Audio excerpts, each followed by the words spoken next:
नमस्कार, मी करणसिंह पवार. आपण पाहता एलएस मराठी. बुलेटिनच्या सुरुवातीला घेऊयात वेगवान बातम्यांचा आढावा. शिवसेना आणि राष्ट्रवादी काँग्रेसच्या पक्ष आणि चिन्हाची सुनावणी उद्या सर्वोच्च न्यायालयात होणार आहे. शिवसेना आणि राष्ट्रवादीच्या फुटीनंतर पक्ष आणि चिन्हाचा वाद सर्वोच्च न्यायालयात पोहोचलाय. गेल्या 3 वर्षांपासून सर्वोच्च न्यायालयात याबाबत सुनावणी सुरू आहे. जर एकनाथ शिंदेंकडून पक्ष, चिन्ह आणि शिवसेना नाव काढून घेतलं तर शिंदे सेना भाजपमध्ये विलीन होईल, असं ठाकरेंचे वकील असीम सरोदेंनी म्हटलंय. शिरूरच्या टाकळी हाजी जिल्हा परिषदेची अजित पवार यांच्या राष्ट्रवादीकडून उमेदवारी न मिळाल्याने पोपटराव गावडे आणि त्यांचे पुत्र राजेंद्र गावडे नाराज आहेत. नाराज गावडे पिता पुत्र शेकडो कार्यकर्त्यांसह भाजपमध्ये प्रवेश करणार आहेत. कोल्हापुरात ठाकरेंच्या शिवसेनेकडून बॅनरबाजी करण्यात आली. ईव्हीएम जिंदाबाद असं मोठ्या अक्षरात लिहून बॅनर झळकले. ठाकरेंचे जिल्हा प्रमुख रवी किरण इंगवले यांच्याकडून ही बॅनरबाजी करण्यात आली. सातारा जिल्ह्यात उमेदवारी मिळवण्यासाठी मंत्री शिवेंद्रराजे भोसलेंच्या सुरुची या निवासस्थानी इच्छुकांनी मोठी गर्दी केली.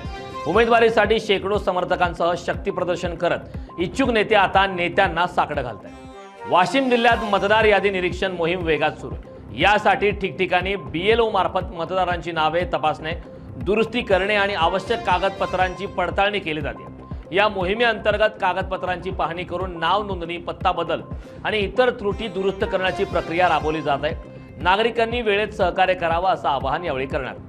वर्धा जिल्ह्यात मॅरेथॉनमध्ये महिला धावपट्टू धावताना चक्करून पडले. यावेळी रस्त्यावरून जाताना गाड्यांचा ताफा थांबवत पालकमंत्री पंकज भोयर यांनी तात्काळ मदत केली. पंकज भोयर यांच्या मदतीचा व्हिडिओ हा सध्या सोशल मीडियावर व्हायरल झाला. नांदेडमध्ये दिव्यांग प्रमाणपत्राची बोगसगिरी करणाऱ्या 7 शिक्षकांना निलंबित करण्यात आले.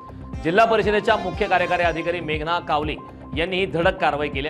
या कारवाई दरम्यान 197 संशयित शिक्षक शिक्षिका बोगस दिव्यांग असल्याचं आढळून आलंय. त्यांच्या वैद्यकीय तपासण्या सुरू असून 7 शिक्षकांना निलंबित करण्यात आलं. वसईच्या खोल समुद्रात गेल्या 9 दिवसांपासून पाण्याच्या पृष्ठभागावर फेस तयार होत आहे. हा प्रकार समुद्र तळाशी असलेल्या गॅस किंवा हवेच्या पाईपलाईन मधून दाब बाहेर पडल्यामुळे होत असावा असा प्राथमिक अंदाज व्यक्त केला जातोय.